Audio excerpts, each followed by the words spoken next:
Okay, so for my initial counseling session with Rebecca, I'm just really looking to demonstrate solar skills such as open posture and relaxed body language in general. That way she feels the most comfortable. Only thing I would try to work on here is maybe facial expressions as well as the distance between her and I.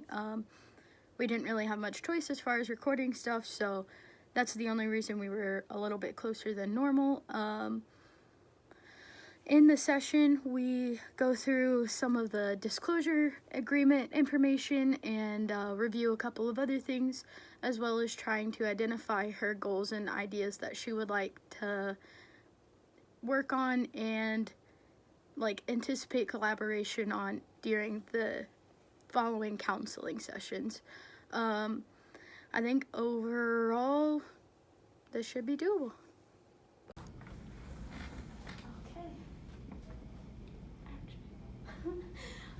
Hi, how are you? To be honest, I'm a little frustrated today. Frustrated. Okay. It took some effort to come in today. Yeah, I'm sure. But I know that I need to be here. Yeah. Well, I'm really glad that you are here, and you'd be surprised how many people say they're gonna come and then don't come, but I'm really proud that you had the guts and the awareness to come in and talk today. So, my name is Ashley. I'll be your counselor. I am licensed in psychology and have experience with some of the things that you mentioned in your interview session. As well, I also went to a Christian university and graduated from that with psychology degrees, so I have that knowledge and background as well if you would like that to be incorporated into our counseling session. But as far as our initial session goes today, we're just gonna kind of dive in and test the waters and see how you're feeling and what we want to establish our counseling sessions to look like, since everybody's different. And then if hopefully you feel comfortable with me, but at the end of the session, if you're still not too sure or uncomfortable with me, we can always get you plugged into the right person to help you. So, before we get started, I do want to kind of disclose and re-go over the confidentiality and limitations, just so that you're aware of those and you know that if things do come up, which typically they don't, but if they do, these are what I'm required to do, just so you know, okay? So the first is that if in discussion I feel that you pose a threat to yourself through self-harm or things like that, or to someone else in your life, I am allowed to disclose and collaborate with the police or the hospital around just to get you the best treatment and care and make sure that you're best taken care of. Secondly is if events or information disclosed in session and I feel that it could possibly be physical or emotional harm to a child, an elderly person, or a disabled person, I am required to disclose that to the proper state authorities. Just so you know, is that okay with you? Yeah, that's fine. Okay. And then I believe on your chart it says you're 27, so this next one doesn't really apply to you, but if you are not 18, your authority figures may have access to your information, but that doesn't apply to you. Fourth is if a judge or court of law were to need information from our session and I am subpoenaed, I've been required to lawfully respond to that subpoena and follow those, just so you know. So, is all of that okay with you? Yeah, that's fine. Okay.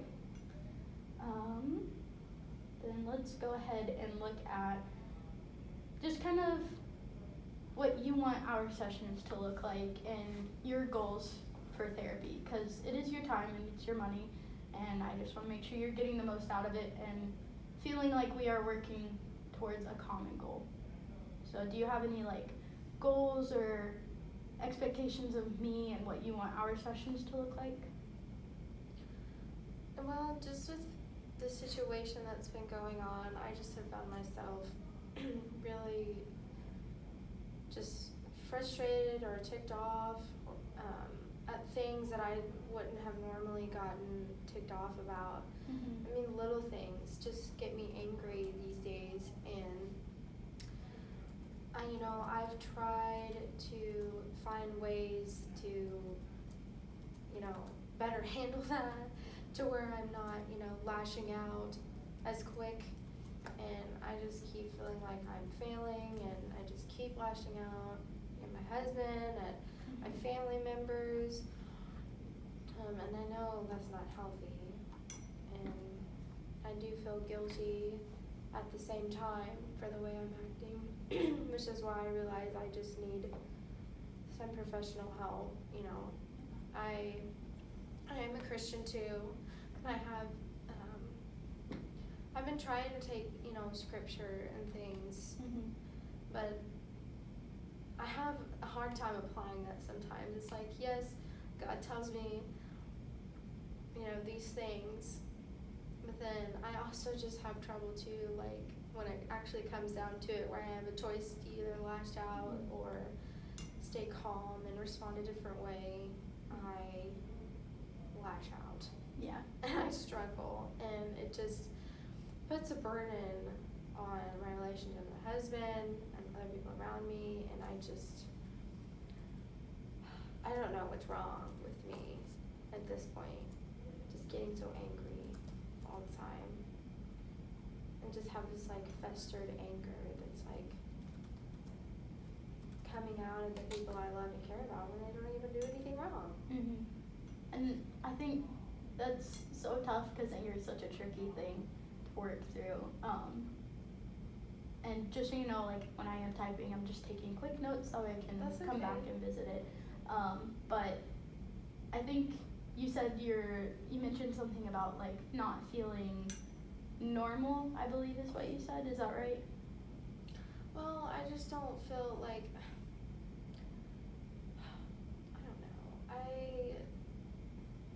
I don't feel like what I'm doing, obviously, is not right. It's not good to just lash out for no reason at people, and I want to get that under control and fix that. Okay, yeah. And I think that we can definitely work on that together through our sessions. I just, again, want to say, like, I think it's really great that you did come in and recognize that you have a problem or feel that you do have a problem, and that takes a lot of courage. So I'm really happy that you did that today.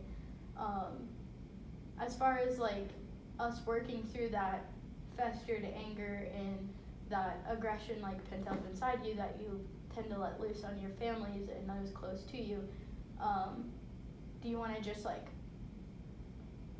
build better like coping skills with that, or just different techniques that you can use to like calm yourself and ground yourself through that anger?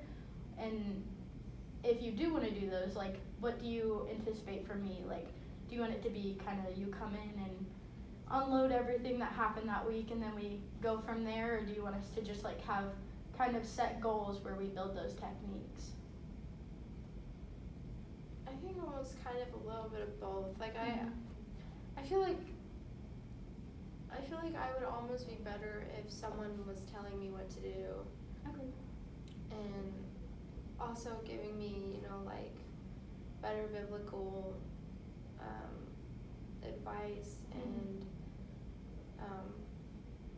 I feel like too that I just need a place to just kind of unload, because I don't really, I already unload enough on my husband as it is, and I don't know. I feel like a little bit of both. Like I would love to maybe kind of find some coping techniques or ways that I could just like stop in the moment when I am getting ready to lash out and just like be able to remember something you say to help me veer from lashing out. Okay, yeah. I think we can definitely work on that and kind of collaborate together to just make sure we're meeting those like goals and ideas of what you want to achieve each session and work through those hard emotions. While we're on the subject of emotions, if you're okay with it, I have this little chart of emotions that we could kind of work through and identify maybe 3 or 4 emotions that you felt either today or in the past few days that you just felt them really strongly or feel that they're important in some way. And this is kind of just to help us identify those emotions. I think that's really important. That way we can take control of those emotions and like handle them rather than them taking control of us and handling us. So would you be open to that? Yeah, that's Okay. fine. Goodness. Well, definitely angry. You already know that one. Frustrated. Probably frustrated, obviously. Mm-hmm. I think a little bit displeased too because I feel guilty at the same time for lashing out Mm-hmm. at my husband and my family members. Ticked off at, just little things that don't even matter that I should not be getting mad about. Like what? Can you elaborate on those? Well, like for one thing, which I know is just absolutely just petty, but when my husband leaves the toilet seat up, That can be definitely frustrating. because it's just, I know, it's just, when my husband leaves the toilet seat up, I have even fallen in before. I'm sorry. That's I just think like- every woman can agree that that's a little Yeah, upsetting. and then I So- go and I yell at him because, it takes 2 seconds to put the toilet seat down. Yeah. And I was distracted one day, and I had just walked in, and it happened. And I yelled at my husband afterwards because he forgot to put the toilet seat down. Then they just lose their minds sometimes. But yeah, that can be upsetting, especially if you've had a rough day and you come home and you're just looking to relax, and then that happens. Yeah, I can. Yeah.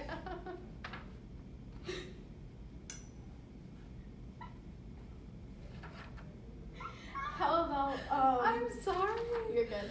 I How about just, some- looking back on that, it makes me laugh, but in the moment, I was really frustrated at him. Yeah. And that's the thing with anger, right? Oftentimes we feel it so strong in the moment, then we look back and we're like, why? Why did we get that angry? But And it's just like, my husband's had a rough day too, and he's stressed coming home from work. I add to his stress by getting ticked off at little things and things that I could just easily just let roll off my shoulder.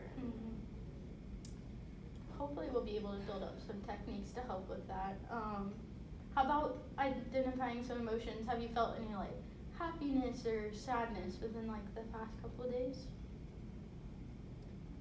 I mean, overall, obviously, it's not anything about my husband that is making me angry. It's, and I'm very happy with the relationship I have with my husband. So I don't think it's people themselves causing me, making me angry. I think it's just me having this anger, built up and then just taking it out. Yeah. And so I am very happy, with my relationship. There's not any kind of real relationship issues. But yeah. I think that's great. That's a great point to like go back to and keep in mind that can help you keep grounded. Like you have very much happy experiences and like emotions with this person, so even though sometimes he leaves that toilet seat up and it kind of is our breaking point, we can still at the end of the day look back and like connect and keep ourselves grounded with those happy emotions and thoughts. Alrighty, so after the counseling session, looking back on it, I think that there's definitely some room for improvement, but that's the point of watching ourselves to get better. I think if anything, I would definitely work more on better reflecting and paraphrasing or parroting her emotions and feelings back to her. I think I did some of that, but it was more so me taking that and interpreting it in my own way rather than parroting and getting her feedback from that. Additionally, I don't know, there's definitely more stuff I could have worked on, but in the moment it felt like it flowed pretty smoothly, and I didn't pick up any uneasiness from her